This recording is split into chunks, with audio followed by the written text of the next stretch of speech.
بسم اللہ الرحمن الرحیم. ہمارے چینل میں خوش آمدید. گھر میں ایک چٹکی آٹا بھی نہ تھا. دروازے پر کھڑا فقیر صدا لگانے میں مصروف تھا. میں جو 1 گھنٹے سے اس کی آوازیں سن رہی تھی غصے سے اسے جھڑکنے ہی والی تھی کہ اچانک اماں جو نماز پڑھ رہی تھیں سلام پھیر کر مجھے ایسا کرنے سے روکنے لگی.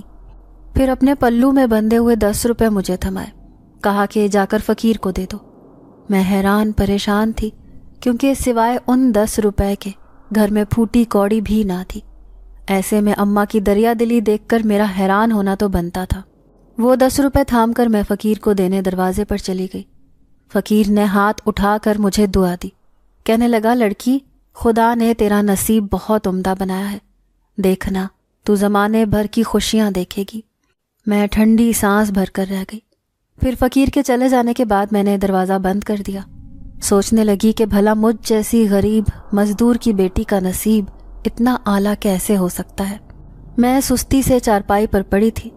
حالانکہ اماں مجھے 10 دفعہ نماز پڑھنے کا کہہ چکی تھی پر میرا دل نہ جانے کیوں اتنا اداس تھا. بس رہ رہ کر یہی خیالات آ رہے تھے کہ آخر ہمارے گھر میں اتنی غربت کیوں ہے. ابا کی جس دن مزدوری لگ جاتی تھی تو ہم تینوں پیٹ بھر کر کھانا کھا لیا کرتے تھے ورنہ بھوکا ہی سونا پڑتا تھا. گھر کے حالات پہلے اتنے بدتر نہ تھے لیکن مسلسل 1 مہینے سے جاری بارشوں نے ہمارے گھر میں غربت کا ڈیرا جما دیا تھا.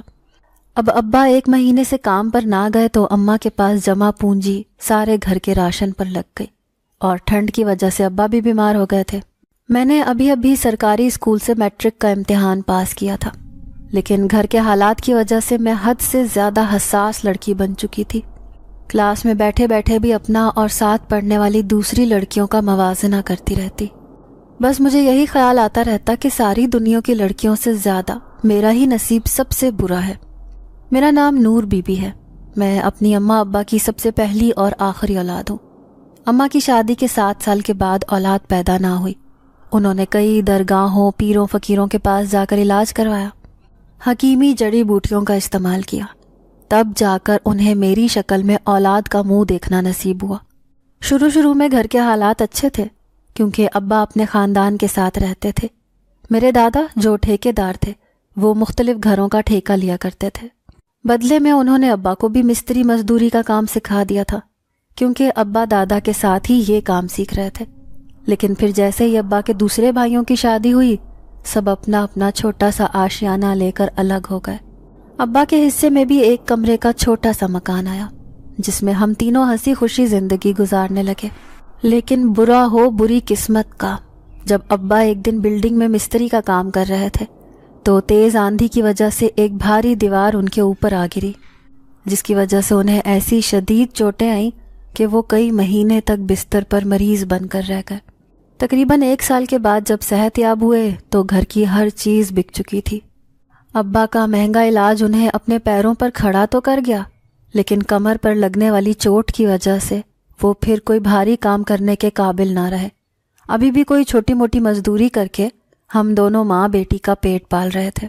ابا کی حالت دیکھ کر ہم دونوں ماں بیٹی خون کے آنسو روتی رہتی. اماں نے کئی دفعہ دبے لہجے میں ابا سے کہا کہ وہ گو کے ایک چٹی ان پڑھ عورت تھی لیکن ایک مرتبہ ابا سے کہنے لگی کہ وہ کسی بنگلے یا کوٹھی میں کام کاج کر کے ابا کے ساتھ گھر کے حالات ٹھیک کرنے میں مدد کر سکتی ہیں. لیکن ابا کی غیرت نے یہ گوارا نہ کیا. انہوں نے کہا کہ بھلے سے ہی میں ہاتھوں پاؤں سے کمزور ہو چکا ہوں لیکن اتنا بھی کمزور نہیں ہوں کہ میں اپنی بیوی اور بیٹی کا پیٹ نہ بھر سکوں. یوں جیسے تیسے گھر کا گزارا تو چل ہی رہا تھا لیکن کہتے ہیں نا کہ وقت پر لگا کر اڑ جاتا ہے اور یہی کچھ ہمارے خاندان کے ساتھ ہوا. جب ابا کا ناتواں وجود آہستہ آہستہ جواب دینے لگا تو وہ پہلے کی طرح مزدوری کرنے کے قابل نہ رہے. یوں زیادہ محنت والا کام تو ان سے ہوتا ہی نہ تھا. آہستہ آہستہ کر کے ٹھیکیداروں نے انہیں کام دینا چھوڑ دیا اور اب تو ہفتے میں 1 یا 2 بار ہی اس کی مزدوری بمشکل لگ پاتی تھی جس کی اجرت اتنی کم ملتی کہ ہم گھر کا گزر بسر مشکل سے ہی پورا کر پاتے. نوبت یہاں تک پہنچ گئی کہ اب اگر ایک ٹائم کا کھانا مل جاتا تو دوسرے ٹائم پورا نہ پڑتا تھا. میں بھی 9 جماعتیں پڑھ کر اب 10ویں جماعت میں پہنچ چکی تھی. سوچتی تھی کہ میٹرک کر کے کہیں نوکری کر لوں گی تو گھر کا خرچہ چلانے میں آسانی ہوگی. یہی سوچ میں اپنے اندر تک رکھ پاتی تھی، کبھی بھی ابا سے نہیں کہہ پائی کہ میں آگے نوکری کر کے ابا اور اماں کا سہارا بننا چاہتی ہوں۔ آئے دن ابا جب مایوس چہرہ لے کر گھر آتے تو میں اداس ہو جاتی، سوچتی کہ اب تو میں نے 10 جماعتیں بھی پاس کر لی ہیں، کیوں نہ اماں ابا سے بات کر کے کسی فیکٹری میں لگ جاؤں، جس طرح محلے کی دوسری لڑکیاں مختلف فیکٹریوں میں جا کے کام کاج کر کے اپنے گھر کے اخراجات میں اپنے ماں باپ کا ہاتھ بٹا رہی ہیں۔ پھر ایک دن ہمارے سر پر قیامت بن کر آیا جب ایک آدمی دروازے پر آیا۔ اس نے ہم دونوں ماں بیٹی سے کہا کہ ابا بے ہوش ہو کر زمین پر گر گئے ہیں، نہ جانے انہیں کیا ہوا ہے۔ بمشکل اماں ایک آدمی کی مدد سے ابا کو گھر لے کر آئیں۔ قریب کے کلینک سے ڈاکٹر آیا، چیک اپ کرنے کے بعد اس نے ہم دونوں ماں بیٹی کو بتایا کہ ابا کو انجائنا کا اٹیک آیا ہے، جو ان کے لیے جان لیوا بھی ثابت ہو سکتا ہے۔ اب کوئی محنت والا کام کرنا ان کے لیے مناسب نہیں ہے، اسی لیے ان کے جسم کو آرام کی ضرورت ہے۔ ابا غنودگی کی کیفیت میں تھے۔ اماں مجھ سے کہنے لگی کہ اب میں تمہارے ابا کو ہرگز کام نہیں کرنے دوں گی، بلکہ جس طرح ماسی سکینہ بنگلے میں جا کر کام کرتی ہے، اسی طرح میں بھی کسی بنگلے میں کام کاج کر کے گھر کا گزارا کر لوں گی، لیکن اگر تمہارے ابا کا سایہ ہم دونوں کے سر سے جدا ہو گیا تو ہمارے سر پر ہاتھ رکھنے والا کوئی بھی نہ ہوگا۔ ابا کی حالت ابھی بھی ٹھیک نہ تھی۔ یوں اماں کام ڈھونڈنے ماسی سکینہ کے ساتھ اس بنگلے پر چلی گئی، لیکن انہیں شدید مایوسی کا سامنا کرنا پڑا، کیونکہ اماں کا ناتواں وجود ابھی کسی کام کاج کرنے کے لائق نہیں رہا تھا۔ پھر محنت کا کام اماں بھلا کہاں کر سکتی تھی؟ جب وہ مایوس گھر لوٹیں تو ان کی جگہ میں نے کام کاج کرنے کا فیصلہ کیا اور ماسی سکینہ سے کہہ دیا کہ اماں کو چھوڑیں، آپ مجھے کسی بنگلے میں کام دلوا دیں۔ ماسی سکینہ حیران تھی، کیونکہ میں ایک خوبصورت جوان لڑکی تھی، میری عمر فقط 17 برس تھی، لیکن میرے اندر اپنے گھر اور اپنے ماں باپ کے لیے کچھ کرنے کا جذبہ تھا۔ اسی لیے دوسرے دن میں ان کے ساتھ ایک بنگلے پر چلی آئی۔ بنگلے کی مالکن بڑے غور سے مجھے دیکھتی رہی۔ ماسی سکینہ کسی دوسرے بنگلے پر کام کرتی تھی، جبکہ اس بنگلے کی مالکن کو نوجوان لڑکی کی ضرورت تھی جو گھر کا کام کاج کرنا جانتی ہو، اور مجھے سارے کام کاج کرنے بہت اچھے طریقے سے آتے تھے۔ اس نے فوراً ہی مجھے کام پر رکھ لیا۔ مجھے اس بات کی خوشی تھی کہ تنخواہ بھی مناسب تھی، ساتھ میں مالکن نے کہا تھا کہ وہ بچا ہوا کھانا بھی مجھے دے دیا کرے گی اور پہننے کے لیے مناسب کپڑے بھی۔ اب اماں گھر پر ابا کی دیکھ بھال کر رہی تھیں، جبکہ میں روزانہ بنگلے پر جا کر کام کاج کرتی رہتی۔ بنگلے کی مالکن روزانہ ہی میرے ہاتھ میں چند 100 روپے تھما دیا کرتی، جن سے اماں گھر کا کھانا وغیرہ پکا لیا کرتی، تو ساتھ میں تھوڑی پیسوں کی بچت کر کے ابا کا چیک اپ بھی کروا لیا کرتی تھیں۔ یوں گھر کے حالات میں سدھار آ رہا تھا، لیکن میں اپنے لیے بالکل بھی وقت نہیں نکال پا رہی تھی۔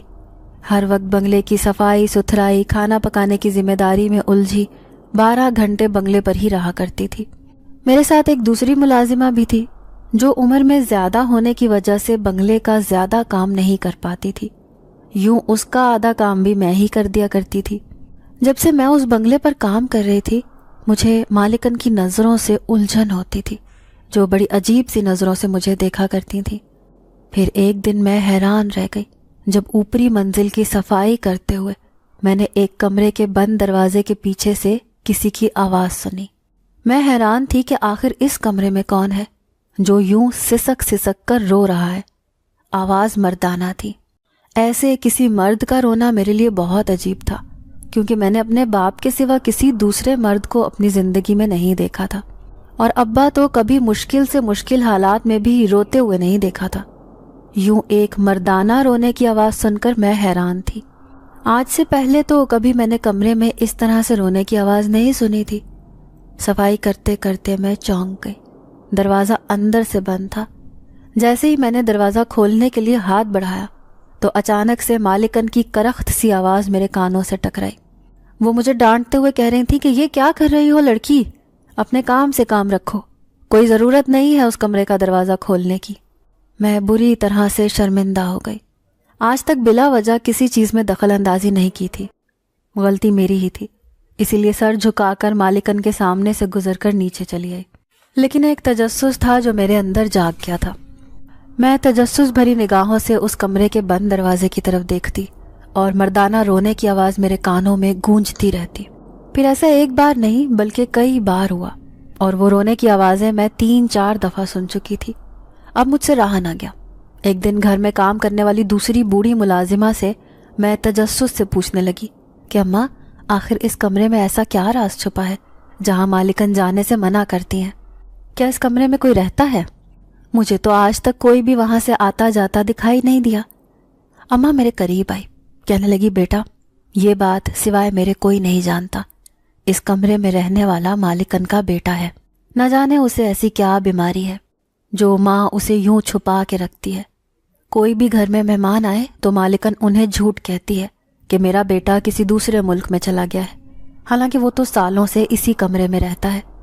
اس کے کھانے پینے، اٹھنے بیٹھنے، جاگنے سونے کا خیال مالکن خود رکھتی ہے۔ نہ تو کسی ملازم نہ کسی دوسرے شخص کو اس کے کمرے میں جانے کی اجازت ہے۔ کوئی بھی نیا ملازم اس کے کمرے میں جانے کی کوشش کرتا ہے تو مالکن اسے فوراً ہی کام سے نکال دیتی ہے۔ تم پہلی ملازمہ ہو جسے صرف مالکن نے ڈانٹ کر وہاں سے بھگا دیا، ورنہ اتنا ذلیل کرتی کہ تم خود ہی نوکری چھوڑ کر چلی جاتی۔ اسی لیے غلطی سے بھی کبھی اس کمرے کا دروازہ کھولنے کی کوشش نہ کرنا۔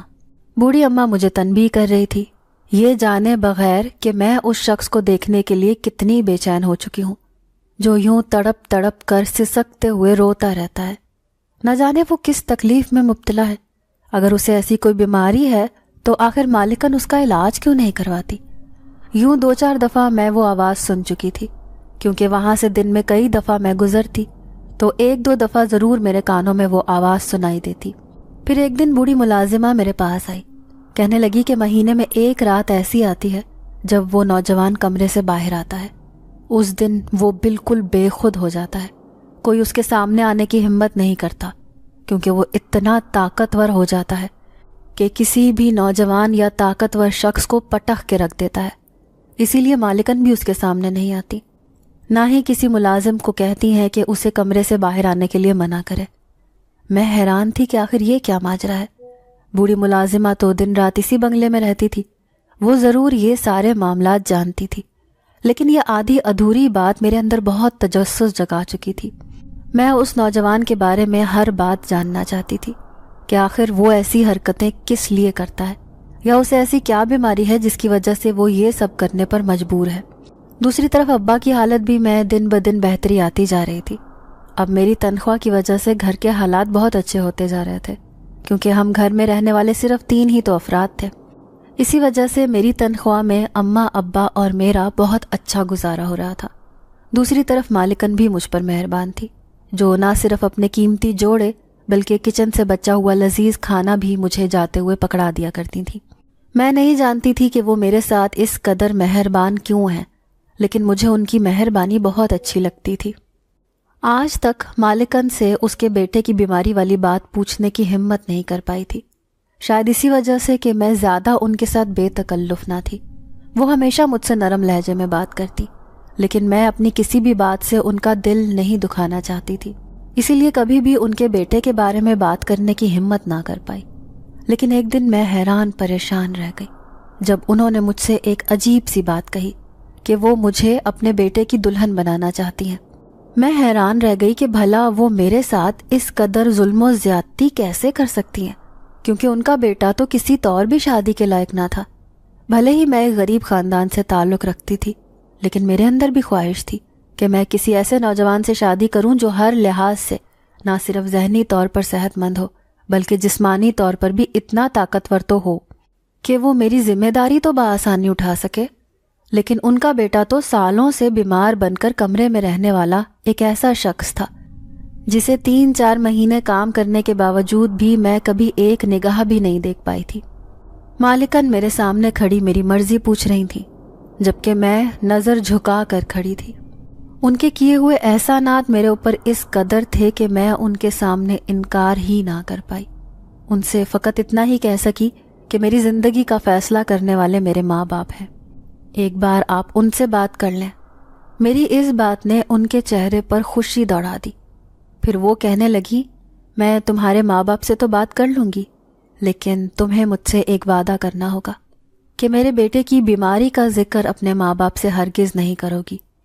میں جانتی ہوں تمہیں میرے ہاں کام کرنے والی بوڑھی ملازمہ نے سب کچھ بتا دیا ہے، تم میرے بیٹے کے بارے میں سب کچھ جانتی ہو کہ وہ کئی سالوں سے بیمار شخص ہے. اگر تمہارے ماں باپ کو یہ بات پتہ چل گئی تو وہ کبھی بھی تمہاری شادی میرے بیٹے سے نہیں کریں گے. اسی لیے ان سے یہ بات چھپانا ضروری ہے. میں آنکھیں پھاڑے حیرت سے ان کی شکل دیکھنے لگی. پھر انہوں نے اپنے ہاتھ میں پہنے ہوئے 2 سونے کے کنگن اتار کر میری کلائی میں ڈالے. کہنے لگی میں تمہیں زیورات سے نہلا دوں گی. میرے پاس دولت کی کوئی کمی نہیں ہے. کمی ہے تو فقط ایک ایسی لڑکی کی جو میرے بیٹے کے ساتھ شادی کر سکے. آج تک کوئی بھی مجھے اتنی خوبصورت اور معصوم لڑکی نظر نہیں آئی جو میرے بیٹے کے ساتھ شادی کر سکے. لیکن تمہیں دیکھتے ہی میں نے یہ فیصلہ کر لیا تھا کہ کچھ بھی ہو میں تمہیں اپنے بیٹے کی بیوی بنا کر ہی دم لوں گی، کیونکہ تم بہت معصوم اور اچھی لڑکی ہو. جانتی ہوں کہ تمہیں کسی چیز کا لالچ نہیں ہے. تم میرے بیٹے کی دل و جان سے خدمت کر کے اسے زندگی کی طرف واپس لوٹا دو گی. میں اچھی طرح جانتی ہوں کہ تمہارے باپ کو کسی بڑے ہسپتال سے علاج کی ضرورت ہے. میں نہ صرف تمہارے باپ کا علاج کرواؤں گی بلکہ تمہاری ماں کی صحت کا بھی عمر بھر خیال رکھوں گی، اور ان دونوں کی زندگی تمہارے اس فیصلے کی وجہ سے سنور جائے گی. اب مالکن نے مجھے کچھ بھی بولنے کے قابل نہیں چھوڑا تھا. میں ان کی بات ماننے پر مجبور ہو گئی تھی. یوں دوسرے دن جب میں نے کام سے چھٹی کر لی تو وہ اپنی بوڑھی ملازمہ کے ساتھ میرے گھر چلی آئیں. جب اماں ابا سے انہوں نے میرا رشتہ مانگا تو وہ دونوں حیران رہ گئے. اماں بڑی خوشی خوشی میرے پاس چلی آئیں. پھر کہنے لگیں دیکھ تو صحیح تیرا نصیب کتنا بھاگوان ہے جو اتنے بڑے بنگلے سے تیرا رشتہ آیا ہے. ہم تو سوچ بھی نہیں سکتے تھے کہ ایک بنگلے کی مالکن تیرا رشتہ لے کر آئے گی. میں سر جھکا کے رہ گئی. اماں حقیقت سے انجان تھی. اگر حقیقت جان لیتی تو کبھی بھی اپنی اکلوتی بیٹی کی شادی ایک ایسے لڑکے سے نہ کرتی جو سالوں سے بیمار شخص تھا، جسے میں نے ابھی تک نظر اٹھا کے بھی نہیں دیکھا تھا. اماں ابا نے فوراً ہی مالکن کو اپنی رضامندی دے دی اور ان کا فیصلہ ہاں میں تھا، کیونکہ وہ کسی بھی صورت اتنا اچھا رشتہ ہاتھ سے جانے نہیں دینا چاہتے تھے. مجھے بہت غصہ آیا جب مالکن نے اماں ابا سے کہا کہ وہ اپنے بیٹے کے ساتھ میرا نکاح اپنے بنگلے پر کرنا چاہتی ہیں. اماں ابا نے اس کی یہ بات بھی مان لی. جب انہیں حقیقت کا پتہ چلتا تو شاید ان کا دکھ کسی صورت بھی کم ہونے والا نہ تھا. لیکن میں خاموش تھی. نہ صرف اس میں اماں ابا کی بھلائی تھی بلکہ شاید کہیں نہ کہیں میری بہتری بھی اسی میں تھی کہ میں اماں ابا کی کسی بات سے اختلاف نہ کرتی. یوں ٹھیک 1 ہفتے بعد ہی میں سادگی سے دلہن کی طرح تیار ہوئی اور 4 گواہوں کی موجودگی میں مالکن کے بیمار بیٹے سے میرا نکاح ہو گیا. مالکن جو اب میری ساس بن چکی تھی اس نے مجھے زیورات سے سجانے میں کوئی کسر نہ چھوڑی. لیکن مجھے یہ سب چیزیں بالکل بھی اچھی نہیں لگ رہی تھیں. اپنا لال جوڑا جو بالکل سادہ سا تھا لیکن وہ بری طرح چبھ رہا تھا، وہ مجھے کمرے میں بٹھا کر نہ جانے کہاں چلی گئی. میں اس بیمار شخص کا انتظار کر رہی تھی جسے میں نے ابھی تک دیکھا بھی نہیں تھا، اور اس سے شادی کرنے کا اتنا بڑا فیصلہ بنا سوچے سمجھے کر بیٹھی تھی. میں ابھی بیٹھی ہوئی تھی کہ اچانک کمرے میں گھپ اندھیرا چھا گیا. ساتھ ہی کمرے کا دروازہ زوردار انداز میں کھلا. میں خوف سے تھر تھر کانپنے لگی. بوڑھی اماں نے مجھے بتایا تھا کہ مہینے میں 1 رات ایسی آتی ہے جب وہ بیمار نوجوان اپنے آپ میں نہیں رہتا بلکہ اسے نہ جانے ایسا کیا ہو جاتا ہے کہ وہ پچھاڑیں کھاتا ہے، پورے گھر میں گھومتا ہے. میں پسینے سے شرابور اندھیرے میں آنے والے شخص کو دیکھنے کی کوشش کر رہی تھی. اچانک ہی اس کالے اندھیرے میں کسی کا سیاہ وجود دکھائی دیا. ساتھ ہی کالی آنکھوں کی چمک نے مجھے خوف سے تھر تھر کانپنے پر مجبور کر دیا. اچانک ہی آنے والے شخص نے میرا ہاتھ تھاما. ہلکی ہلکی روشنی میں بس اتنا ہی دیکھ پائی تھی کہ وہ ہرگز کسی نوجوان کا ہاتھ نہیں تھا بلکہ سیاہ بالوں میں چھپا ایک عجیب سا ہاتھ تھا جس نے میرے سفید ہاتھ کو اپنی گرفت میں سختی سے جکڑا ہوا تھا. روشنی کا ایک تیز جھماکا ہوا اور پھر جس شخص کا چہرہ میرے سامنے آیا تو اسے دیکھ کر میں اپنے ہوش و حواس کھو بیٹھی، کیونکہ سامنے نظر آنے والا شخص تو کوئی انسان ہرگز نہیں تھا بلکہ ایک بھیانک شکل والا وجود میرے سامنے بیٹھا ہوس بھری نظروں سے میرے وجود کو چھلنی کر رہا تھا. اس سے زیادہ مجھ سے برداشت نہ ہوا اور میں چیخ مار کے ہوش و حواس کھوتی بیڈ سے نیچے گر گئی. جب مجھے ہوش آیا تو کسی کی بھاری مردانہ آواز میرے کانوں سے ٹکرائی جو سامنے کھڑی مالکن سے کہہ رہا تھا، کہ کتنی دفعہ میں نے آپ کو منع کیا کہ میری شادی کرنے کی ہرگز کوئی ضرورت نہیں، لیکن آپ نے میری بات نہ مانی اور اس معصوم لڑکی کی زندگی تباہ کر ڈالی۔ نہ جانے وہ اس کے ساتھ کیا سلوک کرے گا۔ جب وہ میرا یہ حال کر دیتا ہے تو پھر یہ ٹھہری عورت ذات جس کی خوبصورتی دیکھتے ہی وہ ضرور دیوانہ ہو جائے گا۔ میں نے بمشکل اپنی بھاری آنکھیں کھولی، سامنے کا منظر دیکھنے کی کوشش کرتے ہوئے جیسے ہی میں اٹھ کر بیٹھی تو حیران رہ گئی۔ میرے سامنے سفید کپڑوں میں ملبوس ایک بھرپور صحت مند خوبصورت نوجوان کھڑا تھا۔ میں اسے دیکھ کر نظر جھکا کر رہ گئی۔ ساتھ ہی مالکن بھی کھڑی تھی جو مجھے بڑی ہمدردانہ نظروں سے دیکھ رہی تھی۔ پھر مالکن میرے پاس آئیں، کہنے لگیں دیکھو بیٹا، یہ بات تم جانتی ہو کہ میرا بیٹا ایک بیمار شخص ہے، اس کے باوجود بھی تمہاری یہ حرکت مجھے بالکل اچھی نہیں لگی۔ وہ تو شکر تھا کہ گھر میں کوئی دوسرا ملازم نہیں تھا جو مجھے پریشانی نہیں اٹھانی پڑی، لیکن آئندہ سے تم اس بات کا خیال رکھنا، اپنے شوہر کو ہرگز پریشان کرنے کی ضرورت نہیں۔ اس نے سامنے کھڑے ہوئے شخص کی طرف اشارہ کیا۔ میں حیران، میں سوچ رہی تھی کہ رات کو جو شخص میرے کمرے میں آیا تھا وہ تو انتہائی ڈراؤنی شکل والا انسان تھا جسے دیکھ کر میں بے ہوش ہو گئی تھی، لیکن سامنے کھڑا تو خوبصورت شکل و صورت کا مالک نوجوان تھا جو دیوار کی طرف منہ کھڑا کیے مجھے دیکھنا بھی نہیں چاہتا تھا۔ میں شدید پریشانی کا شکار ہو گئی۔ رات والی وہ بھیانک شکل میری نگاہوں کے سامنے آتی تو خوف سے کانپنے لگ جاتی، لیکن اپنے شوہر کو دیکھتی تو حیران رہ گئی۔ سوچ بھی نہیں سکتی تھی کہ اتنی خوبصورت شکل و صورت کا مالک انسان میری قسمت میں لکھا گیا ہے۔ پھر تو ہر روز ہی جیسے میرے ساتھ یہ ہونے لگا، جیسے ہی رات ہوتی کمرے میں اندھیرا چھا جاتا اور عجیب و غریب بھیانک شکل والا وجود میرے کمرے میں آتا جو میرا ہاتھ تھامتا تو اس کی شکل دیکھ کر میں بے ہوش ہو جاتی۔ آگے مجھے کچھ یاد ہی نہ رہتا کہ میرے ساتھ کیا ہوا ہے۔ صبح ہوش میں آتی تو مالکن اور اس کا بیٹا میرے کمرے میں موجود ہوتے۔ میں سمجھ ہی نہ سکی کہ میرے ساتھ کیا پہیلی ہو رہی ہے۔ بوڑھی ملازمہ جو پہلے ہر وقت میرے ساتھ رہتی تھی اب ایک دفعہ بھی مجھ سے ملنے نہ آئی۔ ایک دفعہ میں اسے دیکھنے کے لیے نیچے اتری تو حیران رہ گئی جب اس نے مجھے دیکھ کر منہ موڑ لیا۔ میں اس کے قریب گئی تو غصے سے کہنے لگی، تمہیں منع کیا تھا کہ یہ لڑکا ٹھیک نہیں ہے، تم نے مالکن کے کہنے پر اس سے شادی کر لی، اب دیکھنا تمہارے ساتھ آگے آگے کیا ہوتا ہے۔ اس کی بات نے مجھے سر سے پاؤں تک ہلا کے رکھ دیا تھا۔ میں بے بسی سے اسے دیکھے گئی۔ وہ ایک خوفناک رات تھی جب میرے ساتھ یہ عجیب و غریب واقعہ پیش آیا تھا۔ میں اس رات اپنے کمرے میں نہیں جانا چاہ رہی تھی، لیکن کمرے میں جانے کے سوا میرے پاس کوئی چارہ بھی نہ تھا۔ اسی لیے جیسے ہی سونے کے لیے کمرے میں لیٹی تو اچانک ہی مجھے زور زور سے کوئی جھنجھوڑنے لگا۔ آنکھیں کھولیں تو کمرے میں چھایا اندھیرا جان نکالنے کو تھا، ساتھ ہی لمبا چوڑا وجود جو میرے اوپر جھکا ہوا تھا۔ میں اس کی شکل تک نہ دیکھ سکی۔ وہ میرا ہاتھ کھینچ کر مجھے کہیں لے کر جا رہا تھا۔ بکھرے بالوں اور ننگے پاؤں کے ساتھ میں اس کے ساتھ بے بسی کی حالت میں چلتی جا رہی تھی۔ میں نہیں جانتی تھی کہ وہ مجھے کہاں لے کر جا رہا ہے۔ ہاں یہ ضرور جان گئی تھی کہ وہ خوبصورت دکھنے والا نوجوان میرا شوہر ہرگز نہیں ہے، بلکہ وہ کوئی اور ہے۔ میں گھٹ گھٹ کر رو رہی تھی، لیکن اپنے خوفناک ہاتھ میں میرا وجود جکڑے وہ مجھے اپنے ساتھ گھسیٹتے ہوئے لے کر جا رہا تھا۔ کب میں گھر سے نکلی مجھے معلوم ہی نہ ہوا۔ رات کے اس خوفناک اندھیرے میں ایک جنگل میں پہنچ چکی تھی۔ وہ ایک کھنڈر تھا جہاں پر بالکل بھی روشنی نہ تھی، ہاں لیکن بھیانک سناٹا دل کو چیرنے والا تھا۔ میں اس کھنڈر میں بے بسی کی حالت میں کھڑی تھی۔ یہاں پر میرے سوا کوئی دوسرا وجود نہ تھا۔ مجھے لانے والا سامنے بنی دیوار میں گھس گیا تھا، اس کا سایہ بھی اب زمین پر نظر نہیں آیا۔ میں چاروں طرف پاگلوں کی طرح دیکھ رہی تھی کہ آخر میرے ساتھ یہ کیا ہوا ہے۔ تبھی میرا وجود ایک اندیکھی زنجیر میں جکڑ گیا، جیسے کسی نے مجھے وہاں پر قید کر لیا ہو۔ میں چیخے مار کر کہنے لگی، کون ہے؟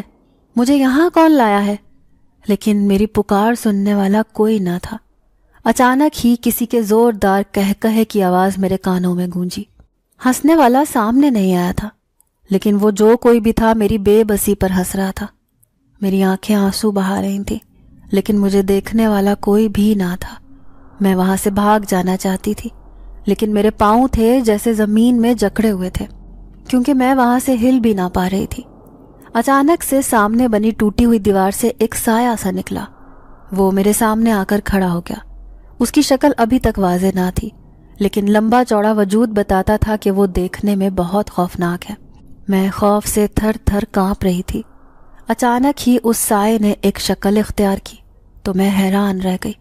وہ کوئی اور نہیں بلکہ میرا وہی خوبصورت شوہر تھا.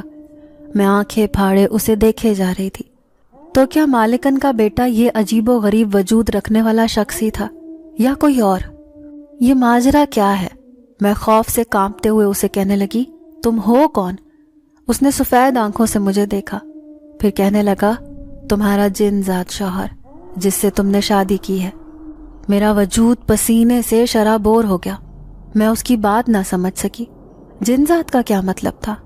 ہاں، جنات کے بارے میں نے سنا ضرور تھا، لیکن آج تک نہ کبھی محسوس کیا تھا نہ کبھی انہیں دیکھا تھا. پھر وہ کرخت لہجے میں مجھ سے کہنے لگا، آج سے تم یہاں پر رہو گی میرے ساتھ. مالکن نے اپنے بیٹے کو بچانے کے لیے تمہاری زندگی کا سودا کر لیا تھا، کیونکہ میں اس کے بیٹے کا عاشق تھا. بچپن ہی سے میں اس کے ساتھ تھا، لیکن اس نے جب تم سے شادی کی تو میں اسے چھوڑ کر تمہارا عاشق ہو گیا. جبھی تو تمہیں اپنے ساتھ یہاں لے کر آیا ہوں. اب تم یہاں پر اس ویرانے میں میرے ساتھ زندگی گزارو گی. آج سے تم میری قیدی ہو. میں اس کی عجیب و غریب بات بڑی حیرانی پریشانی سے سن رہی تھی. میری کچھ سمجھ میں نہیں آیا. اگر یہ جن ذات تھا تو مالکن کا بیٹا کون تھا؟ تو کیا یہ اپنے اصلی روپ میں نہیں آیا تھا؟ مجھے شدید رونا آ رہا تھا، لیکن میں بالکل بے بس ہو گئی تھی. جانتی تھی کہ مالکن میرے ساتھ بہت بڑا ظلم کیا ہے کہ یوں مجھے کسی دوسری مخلوق کے حوالے کر دیا. میں سوچ بھی نہیں سکتی تھی. فقط بے بسی سے میں اسے اتنا ہی کہہ پائی کہ مجھے جانے دو. میں نے تمہارا کیا بگاڑا ہے؟ میں اپنے اماں ابا کے پاس جانا چاہتی ہوں. میں کبھی بھی لوٹ کر اپنے شوہر کے پاس نہیں آؤں گی. اس نے زور زور سے کہے لگائے. پھر کہنے لگا، میں شروع ہی سے انسانوں کا عاشق رہا ہوں. پہلے باسط سے محبت کرتا تھا، اس کا ساتھ چھوڑنے کو تیار نہیں تھا، لیکن جیسے ہی اس نے شادی کی تو اسے چھوڑ کر میں تمہارا عاشق ہو گیا، کیونکہ زندگی میں پہلی بار کسی آدم زادی سے واسطہ پڑا تھا. میں حیرت سے دنگ رہ گئی. بے بسی سے اسے کہنے لگی، کون ہو تم؟ کیا تم واقعی ایک جنات ہو؟ لیکن تمہاری شکل تو انسانوں جیسی ہے. وہ بڑے عجیب انداز میں مسکرایا، پھر کہنے لگا، ہاں، میں باسط کی شکل میں تمہارے سامنے آیا ہوں، جو تمہارا شوہر اور میرا دوست ہے. میں بچپن سے ہی اس کا دیوانہ تھا. ماں باپ کے مرنے کے بعد میں نے فقط اس کے ساتھ دوستی کی تھی. وہ چھوٹا سا تھا جب ایک اسکول میں پڑھتا تھا. اس کی عمر 10 سال تھی جب وہ ایک درخت کے نیچے بیٹھا رو رہا تھا. اسی درخت پر میرا بسیرا تھا. میں بھی اسی کا ہم عمر تھا. میں نے چند دنوں پہلے ہی اپنے ماں باپ کھوئے تھے. میں شدید پریشانی اور مایوسی کی کیفیت میں گرفتار تھا، کیونکہ اپنے ماں باپ کے سوا میرا دنیا میں کوئی بھی نہ تھا. لیکن حیران رہ گیا جب میں نے اپنے ہی ہم عمر ایک لڑکے کو اس درخت کے نیچے بیٹھ کر روتے ہوئے دیکھا. وہ فریاد کر رہا تھا کہ میرے بابا مجھے چھوڑ کر کیوں چلے گئے. تو گویا اس کا باپ بھی اس دنیا سے جا چکا تھا. وہ تنہا زندگی گزار رہا تھا. ہاں، لیکن اس کی ماں زندہ تھی. تب میں اس کے سامنے آیا، وہ بھی انسانی شکل میں. میں نے اس کے ساتھ دوستی کی تو وہ خوش نظر آنے لگا. یوں جیسے جیسے ہم دونوں ساتھ ہونے لگے، ہم دونوں کی دوستی گہری ہوتی گئی. اب اس کی ماں پریشان رہنے لگی تھی، کیونکہ اس کا بیٹا باسط اکثر اکیلے کمرے میں اپنے آپ سے باتیں کرتا رہتا تھا. اسے تنہا رہنا پسند تھا. دنیا کی نظروں میں وہ تنہا تھا، لیکن کوئی نہیں جانتا تھا کہ اس کی تنہائی کا ساتھی میں ہوں، ایک جن ذات جو ہر وقت اس کے ساتھ موجود ہوتا ہے. اس کی ماں اسے لے لے کر مولویوں کے پاس جاتی رہی، لیکن جیسے ہی میں اس کی زندگی سے دور ہوتا تو وہ چیخیں مار مار کر روتا، کیونکہ اسے میری عادت ہو گئی تھی. جیسے جیسے وقت گزرتا گیا، اسی طرح اس کی ماں کو بھی معلوم ہو گیا کہ اس کے بیٹے کے ساتھ ایک جن ذات کا سایہ ہے جو ہر وقت اس کے ساتھ موجود ہوتا ہے.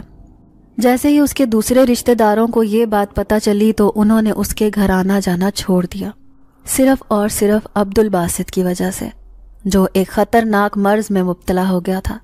حالانکہ میں تو کسی کو تکلیف بھی نہیں پہنچاتا تھا، سوائے باسط کے میں کسی اور چیز میں دلچسپی نہیں رکھتا تھا. اگر کوئی بھی مجھے اس سے دور کرنے کی کوشش کرتا تو میں اس کا وہ حال کرتا کہ وہ دوبارہ یہ حرکت کرنے کا سوچ بھی نہیں سکتا تھا. یہی وجہ تھی کہ وہ ایک کمرے کا قیدی بن کر رہ گیا تھا۔ وہ جوان ہو گیا، اپنی زندگی سے لطف اندوز ہو کر دوسرے انسانوں کی طرح زندگی گزارنا چاہتا تھا۔ اب وہ مجھ سے چھٹکارا پا کر عام انسانوں کی طرح زندگی بسر کرنا چاہ رہا تھا، لیکن میں کسی بھی طرح سے اس کے پاس سے جانے کو تیار نہ تھا۔ تبھی اس کی ماں اسے ایک عامل کے پاس لے گئی۔ اس نے اسے مشورہ دیا کہ تم اپنے بیٹے کی شادی کر دو، تو ہو سکتا ہے کہ جن ذات تنگ آ کر تمہارے بیٹے سے دور ہو جائے، کیونکہ اس کی ساری توجہ اپنی بیوی کی طرف ہو جائے گی۔ اس کی ماں حیران تھی، کیونکہ اس کے بیمار بیٹے سے بھلا کون سی لڑکی شادی کرنے کو تیار ہوتی۔ جب ہی اس کی زندگی میں تم آئی تو اس نے تمہیں کسی بھی طرح سے گھیر گھار کے اپنے بیٹے کا نکاح تم سے پڑھوا دیا۔ لیکن جیسے ہی میں نے تمہیں لال جوڑے میں دیکھا تو اسی وقت میں تمہارا دیوانہ ہو گیا۔ اب باسط کو چھوڑ کر میں تمہارا عاشق بن گیا ہوں، اسی لیے تو تمہیں یہاں اپنے ٹھکانے پر لے آیا۔ جب بھی وہ کسی مولوی یا پیر فقیر کے پاس جاتا تھا تو میں اس کا گھر چھوڑ کر یہاں پر آ جاتا تھا، لیکن جیسے ہی باسط گھر واپس آتا مجھے معلوم ہو جاتا کہ وہ واپس آ گیا ہے، یوں میں دوبارہ سے اس کی زندگی میں چلا جاتا۔ لیکن اب میں کبھی بھی اس کے پاس نہیں جاؤں گا، کیونکہ مجھے تم مل چکی ہو، تم مجھ سے زیادہ خوبصورت اور حسین ہو۔ آج تک میں نے اتنے قریب سے کسی آدم زادی کو نہیں دیکھا تھا، اسی لیے تمہیں دیکھ کر تمہارا دیوانہ ہو گیا۔ مالکن اور اس کے بیٹے کی عجیب و غریب کہانی سن کر میرے رونگٹے کھڑے ہو گئے۔ میں سوچ بھی نہیں سکتی تھی کہ میرے ساتھ یہ سب کرنے والی وہ عورت اتنی ظالم ہو سکتی ہے کہ اس نے اپنے آسیب زدہ بیٹے کے ساتھ میری شادی کر کے میری زندگی برباد کر دی۔ اب میں تو کہیں کی بھی نہیں رہی تھی۔ سامنے کھڑا یہ جنات جو انسانی روپ میں میرے سامنے آیا تھا وہ مجھ پر عاشق ہو گیا تھا۔ میں سوچنے لگی کہ یہ زندگی بھر میرا پیچھا نہیں چھوڑے گا۔ تبھی میں خوف سے سسک سسک کر رونے لگی۔ اس نے مجھے یوں روتا ہوا دیکھا تو کہنے لگا کہ تم یہاں ویرانے میں رہنے پر تیار نہیں تو میں تمہیں اسی گھر میں لے کر چلتا ہوں جہاں پر تمہاری شادی ہوئی تھی، لیکن ایک بات یاد رکھنا، تمہارا شوہر تمہارے نزدیک بھی نہیں آئے گا۔ وہ جب جب تمہارے پاس آئے گا تو میں اسے تکلیف پہنچاؤں گا، کیونکہ اس نے گھاٹے کا سودا کیا ہے۔ اپنی جان بچانے کے لیے اس نے تمہیں میرے حوالے کر دیا۔ وہ دونوں ماں بیٹے بہت خوش ہیں کیونکہ باسط بالکل ٹھیک ہو چکا ہے، لیکن تم میری دسترس میں آ گئی ہو۔ اب میں تمہارے بغیر اپنی زندگی کا تصور بھی نہیں کر سکتا۔ آؤ تمہیں اسی گھر میں لے کر چلتا ہوں جہاں پر تم شادی ہو کر آئی تھی، کیونکہ دنیا کی نظروں میں تم باسط کی بیوی ہو، لیکن حقیقت میں تم ایک جن ذات کی بیوی ہو، کیونکہ جس وقت باسط کا نکاح ہوا میں اس کے ساتھ ہی موجود تھا۔ وہ تو اپنے ہوش و حواس میں ہی نہیں تھا، میں نے ہی تم سے نکاح کیا تھا۔ میں خوف سے تھر تھر کانپتے ہوئے اس کی عجیب و غریب باتیں سن رہی تھی۔ سوچ بھی نہیں سکتی تھی کہ زندگی میں ایسے حالات و واقعات بھی پیش آ سکتے ہیں۔ اچانک اس ویرانے میں تیز چیخنے کی آواز آئی۔ چیخ سنتے ہی وہ جن ذات غائب ہو گیا۔ میں آنکھیں پھاڑ کر اندھیرے میں ادھر ادھر دیکھنے کی کوشش کر رہی تھی، تبھی ایک خوفناک شکل والی کالی چڑیل مجھے دور سے آتی دکھائی دی۔ میں زور زور سے چیخنے لگی، بچاؤ بچاؤ! لیکن یہاں میری فریاد سننے والا کون تھا؟ وہ جن ذات تو نہ جانے کہاں غائب ہو گیا تھا۔ بے بسی سے میں اپنے ہاتھ پاؤں مار رہی تھی۔ اچانک ہی پسینے میں شرابور میرا وجود ہلا تو مجھے ہوش آیا۔ میں حیران رہ گئی، میں تو اپنے گھر کے بستر پر موجود تھی۔ میرے ساتھ اتنا سب کچھ ہو چکا تھا، اس کے باوجود میں اپنے گھر میں موجود تھی۔ میرے چیخنے پر کوئی بھی میرے پاس نہیں آیا تھا، تو گویا مالکن نے جان بوجھ کر میرے ساتھ یہ سب کچھ کیا تھا۔ اپنے بیٹے کی جان بچانے کے لیے اس نے میرے ساتھ یہ کھلواڑ کیا تھا۔ گھٹنوں میں منہ چھپا کر بے بسی سے میں رونے لگی۔ اچانک ہی کسی نے میرے سر پر ہاتھ رکھا۔ میں نے سر اٹھایا تو حیران رہ گئی۔ باسط میرے ہی کمرے میں موجود تھا۔ مجھے ایسا لگا وہی جن ذات ہے جو میرے سامنے آیا ہے۔ میں اسے دیکھ کر چیخیں مارنے لگی تو وہ کہنے لگا، میں تمہارا شوہر ہوں، مجھ سے ڈرنے کی ضرورت نہیں۔ میں خوف سے کانپتے ہوئے لہجے میں اسے کہنے لگی کہ نہیں نہیں، تم ایک جنات ہو، تم رات کو مجھے اس کھنڈر میں مل گئے تھے جہاں پر کوئی بھی نہیں تھا۔ وہ کالے بالوں والی چڑیل مجھے نظر آئی تھی، تم وہی جنات ہو جو میرے شوہر کے روپ میں میرے سامنے آئے ہو۔ میری بات سن کر وہ بالکل خاموش تھا، سر جھکا کر کہنے لگا، ایسا مت کہو، میں ہی تمہارا شوہر ہوں۔ حقیقت تو یہ ہے کہ میں اپنی بچپن کی اس بیماری سے واقف تھا۔ نہیں چاہتا تھا کہ کسی لڑکی کی زندگی خراب کروں، لیکن میری ماں کو ایک عامل نے یہ مشورہ دے دیا کہ اگر تم اپنے بیٹے کی شادی کر دو گی تو ہو سکتا ہے کہ وہ بالکل ٹھیک ہو جائے، تبھی تو اس نے تمہارا میرے ساتھ نکاح کر کے تمہیں میری زندگی میں شامل کر دیا۔ میں جانتا تھا کہ یہی سب کچھ تمہارے ساتھ ہوگا۔ میں ایک پڑھا لکھا اور ہر لحاظ سے ایک خوبرو نوجوان ہوں، لیکن در حقیقت میں ایک آسیب زدہ مرد ہوں۔ کوئی بھی انسان میرے پاس زیادہ دیر بیٹھ نہیں سکتا، کیونکہ وہ جنات مجھ پر حاوی ہو جاتا ہے تو میں عجیب و غریب باتیں کرنے لگ جاتا ہوں۔ لیکن کچھ دنوں سے میں حیران رہ گیا۔ جب سے میری شادی ہوئی تھی وہ میرے سامنے تک نہیں آیا تھا۔ نہیں جانتا تھا کہ اب وہ مجھے چھوڑ کر تمہارا عاشق ہو گیا ہے۔ جبھی تو شادی کے بعد سے تمہاری یہ حالت ہے۔ وہ رات کے وقت مجھے اس کمرے میں داخل بھی نہیں ہونے دیتا، لیکن تم فکر مت کرو، جس طرح اس نے میری زندگی خراب کی ہے میں اسے تمہاری زندگی ہرگز برباد نہیں کرنے دوں گا۔ اس کے لیے ضروری ہے کہ تم میری بات کو سمجھو اور میرا ساتھ دو۔ اس سے گھبرانے کی ضرورت نہیں ہے۔ ہو سکتا ہے کہ وہ جن ذات میری شکل میں تمہارے سامنے آ جائے تو تمہیں پتہ بھی نہ چلے، لیکن بس ایک بات یاد رہے کہ جب بھی وہ میرے روپ میں تمہارے سامنے آئے گا تو تم نے زمین پر موجود اس کا سایہ دیکھ لینا ہے، جو حقیقت میں دکھنے والے اس کے وجود جیسا لمبا چوڑا اور خوفناک ہوگا۔ اس طرح تمہیں معلوم ہو جائے گا کہ وہ جن زاد ہے یا میں ہوں۔ باسط کا لہجہ بہت نرم تھا۔ میں حیران رہ گئی کہ یہ تو وہ کہیں سے بھی سسک سسک کر رونے والا مرد نہیں لگ رہا تھا جس کو پہلی بار روتے ہوئے دیکھ کر میں حیران تھی، حالانکہ میں نے شادی سے پہلے تو اسے دیکھا بھی نہیں تھا۔ اب ہر رات میرے لیے قیامت خیز ثابت ہو رہی تھی۔ وہ جن زاد اپنی مرضی سے مجھے اٹھا کر کہیں بھی لے جاتا۔ میں اس کے ساتھ کسی ویران جنگل، قبرستان، کہیں پر بھی پہنچ جایا کرتی تھی۔ میری اذیت کا کوئی بھی علاج نہیں تھا، لیکن صبح ہوتے ہی میں اپنی بستر پر موجود ہوتی تھی۔ دن بدن کمزوری اور نہ کھانے پینے کی وجہ سے میں نڈھال اور کمزور ہوتی جا رہی تھی۔ پھر ایک دن باسط مجھے لے کر ایک عامل کے پاس جانے لگا، لیکن میں حیران رہ گئی جب مالکن نے اسے ایسا کرنے سے منع کر دیا۔ وہ کہنے لگی اسے اس کے ماں باپ کے گھر چھوڑ دو، اب یہ ہمارے کسی کام کی نہیں رہی۔ میں اب مزید کسی جھنجٹ میں نہیں پڑنا چاہتی۔ پہلے ہی تمہاری وجہ سے میں خاندان بھر میں رسوا ہوئی ہوں۔ سب جانتے ہیں کہ میرا بیٹا آسیب زدہ ہے، اسی لیے تو کوئی ہمارے گھر آنا پسند نہیں کرتا۔ لیکن باسط نے اپنی ماں کی بات ماننے سے صاف انکار کر دیا۔ وہ کہنے لگا کہ جس طرح سے میں اپنی زندگی میں اتنی پریشانی اور اذیت گزار چکا ہوں، اس طرح سے میں اس لڑکی کی زندگی برباد ہوتے نہیں دیکھ سکتا، اسی لیے میں اسے کسی عامل کے پاس لے کر جاؤں گا۔ مجھے کوئی بھی حل نظر آیا تو میں اسے کرنے کی کوشش کروں گا، کیونکہ میں نہ صرف اپنی بلکہ اپنی بیوی کی بھی اس جنات سے جان چھڑوانا چاہتا ہوں۔ باسط مجھے لے کر اس عامل کے پاس آ گیا۔ وہ دکھنے میں ایک نیک بزرگ شخص جیسا نظر آتا تھا۔ ان کا نورانی چہرہ بتاتا تھا کہ وہ بہت مہربان اور نیک طبیعت کے مالک ہیں۔ انہوں نے میرے سر پر ہاتھ رکھا، پھر کہنے لگا تم تو بہت نیک بچی ہو، نہ جانے وہ بدبخت تمہارے ساتھ ایسا کیوں کر رہا ہے، حالانکہ تمہارے ماں باپ بھی بہت نیک ہیں، کیونکہ ان کی دعاؤں نے جنات کو بے بس کر دیا ہے۔ وہ مزید تمہارے ساتھ کچھ برا نہیں کر سکتا، لیکن ابھی بھی تم پر حاوی ہے۔ تم پریشان مت ہو، میں اسے تمہاری زندگی سے نکال کر رہوں گا۔ وہ ابھی ابھی تمہاری زندگی میں شامل ہوا ہے، جبکہ باسط کے ساتھ تو وہ بچپن سے رہ رہا تھا، اسی وجہ سے اس کا ساتھ چھوڑنے پر تیار نہیں تھا۔ میں ان کی بات سن کر رونے لگی، اپنے آپ کو بے بس اور اتنا اذیت میں محسوس کر رہی تھی کہ کبھی اپنے غربت زدہ گھر میں بھی ایسے محسوس نہیں ہوا تھا۔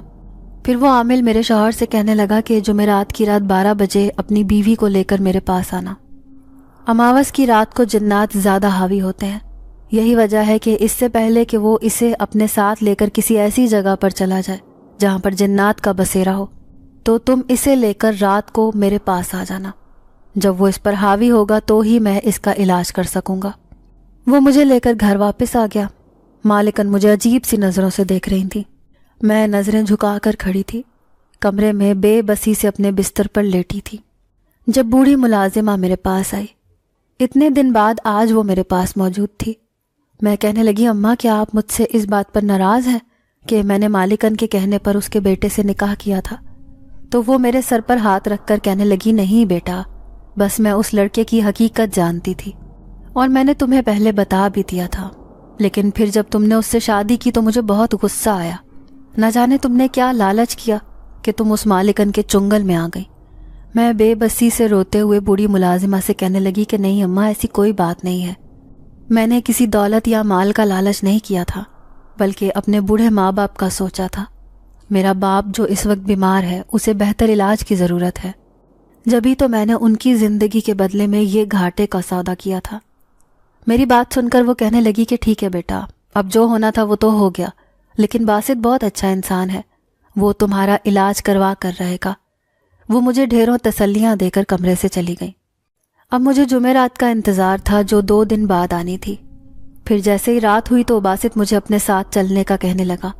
میں گھبرا بھی رہی تھی کہ کہیں وہ جنات کی شکل میں میرا شوہر نہ ہو جو مجھے اپنے ساتھ کہیں اور لے جائے، لیکن جب باسط نے مجھے یقین دلایا کہ وہ میرا شوہر ہی ہے تو میں اس کے ساتھ عامل کے پاس چلی گئی۔ ان کا پرنور چہرہ مجھے دیکھ کر مسکرایا، پھر انہوں نے میرے سر پر ہاتھ رکھا۔ اچانک سے میرے جسم کو زوردار جھٹکا لگا۔ عامل نرم لہجے میں کہنے لگا، کیوں اس بچی کو پریشان کر رکھا ہے؟ کیا تو نہیں جانتا کہ تیری دوستی تو اس لڑکے کے ساتھ تھی؟ اس لڑکی نے تیرا کیا بگاڑ رکھا ہے؟ جب میں بولی تو حیران رہ گئی، کیونکہ میری آواز تو مردانہ تھی۔ میں عامل سے کہنے لگی، اب اس لڑکی سے میرا رشتہ ہو گیا ہے، میں اسے شادی کر چکا ہوں، زندگی بھر اسے چھوڑ کر نہیں جاؤں گا۔ تو عامل عجیب سے انداز میں مسکرایا، پھر مجھے کہنے لگا، اچھا پھر اس جن زادی کا کیا ہوگا جو دور پہاڑوں پر تمہارا انتظار کر رہی ہے؟ وہ اس لڑکی سے بھی زیادہ خوبصورت ہے۔ میں بے یقینی سے عامل کو دیکھ رہی تھی، پھر بے بسی سے اسے کہنے لگی، کیا واقعی وہ میرا انتظار کر رہی ہے؟ تو عامل کہنے لگا، ہاں، کیونکہ تم صرف اسی کے لیے بنے ہو، جس طرح یہ لڑکی باسط کے لیے بنی ہے، اسی طرح سے وہ جن زادی بھی تم سے شادی کرنے کے لیے تمہارا انتظار کر رہی ہے۔ جاؤ اس کے پاس اور اس سے جا کر شادی کر کے اپنی زندگی حسین بنا لو۔ میرے وجود کو ایک زوردار جھٹکا لگا، ایسے لگ رہا تھا جیسے میرا بھاری وجود کسی روئی کی طرح نرم و نازک ہو گیا ہے۔ میرے شوہر اور میں نے اس عامل کا بہت شکریہ ادا کیا جس نے ہم دونوں کی زندگیوں کو اس جن ذات سے بچا لیا تھا جو اب ہمیں چھوڑ کر دور پہاڑوں پر چلا گیا تھا، اس جن زادی کے پاس جو سالوں سے اس کی منتظر تھی۔ ناظرین، اگر آپ کو آج کی یہ کہانی اچھی لگی ہو تو ویڈیو کو لائک ضرور کریں۔ اگر آپ کو ایسی دہشت ناک دل کو جکڑ دینے والی کہانیاں پسند ہیں تو ایسی ایک کہانی روزانہ سننے کے لیے ہمارے چینل کو سبسکرائب کریں۔ اجازت چاہتے ہیں، اللہ حافظ۔